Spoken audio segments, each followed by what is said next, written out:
આપ જોઈ રહ્યા છો સ્પાર્ક ટુડે ન્યૂઝ। અંકલેશ્વર શહેર એ ડિવિઝન પોલીસે પિરામડ ગ્રામ પંચાયત પાસેથી રિક્ષામાં લઈ જવાતા વિદેશી દારૂના જથ્થા સાથે એક ઈસમને ઝડપી પાડ્યો છે।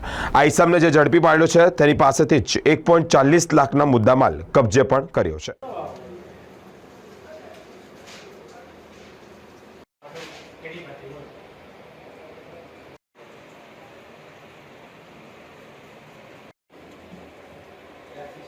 ₹25 रहेगा।